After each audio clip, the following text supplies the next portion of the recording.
में क्या होता है, एब्सोल्यूट जनरली यूज होता है अगर आपको सरकार बनानी है, if you want to form a government, तो उस कंडीशन में आपको एब्सोल्यूट मेजोरिटी की आवश्यकता पड़ती है, या फिर आपको कोई की मोशन अगर आपको पास करवाना है। की मोशन का मतलब क्या, की मोशन जनरली लगभग 8 से 10 टाइप के होते हैं, जैसे अभी हमने बात की नो कॉन मोशन या फिर कॉन्फिडेंस मोशन या फिर कॉल अटेंशन मोशन, बहुत सारे तरीके के होते हैं, किसी दिन सबके बारे में डिस्कस करेंगे। अब फॉर्मिंग गवर्नमेंट में क्या होता है, जब भी आपने देखा होगा, जब भी जनरल इलेक्शन होते हैं, जब भी लोकसभा के इलेक्शन होते हैं, तो वहाँ पे बात की जाती है कि नंबर्स, एक जो मैजिक नंबर जिसको कहते हैं कि वो नंबर अगर किसी पार्टी को मिल जाएगा,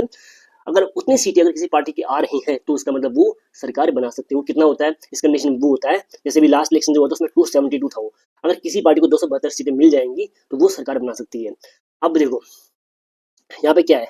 मोर देन 50% टोटल स्ट्रेंथ की हम बात हो रही है, यानी कि मान लो कि सपोज टोटल स्ट्रेंथ आपकी अगर 100 है किसी सदन के अंदर, लोकसभा में मान लो मतलब कि 100 अगर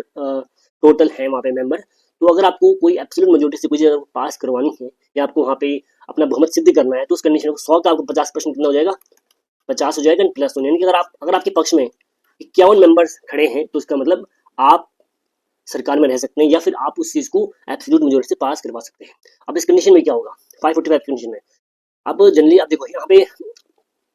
545 का जो 50% होगा वो होगा लगभग 272.5 के आसपास, इसको हम 273 लिखेंगे, लेकिन यहाँ पे 273 लिखा, पता है क्यों लिखा हुआ है, ये इसलिए है कि यहाँ पे जो दो मेंबर थे एंग्लो यूनियन के वो हटा दिए गए, उनको अब उनका जो वो लोकसभा में फिलहाल नहीं है, ठीक है। तो यहाँ पे जो होंगे 543 में इलेक्शन होगा, तो उस केस में इसका 50% कितना हो जाएगा,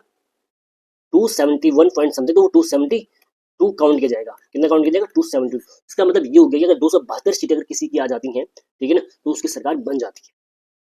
क्लियर हो गया, इसमें बहुत ज्यादा कोई ऐसी बात नहीं, सिर्फ आपको इतना ध्यान रखना है कि एब्सोल्यूट में क्या होगा, जो टोटल स्ट्रेंथ होगी उसका 50% प्लस 1 अगर आपके पास में मत है, तो उसका मतलब आप उस चीज को एब्सोल्यूट मेजोरिटी से पास करवा सकते हैं या आप गवर्नमेंट फॉर्म कर सकते हैं, राइट।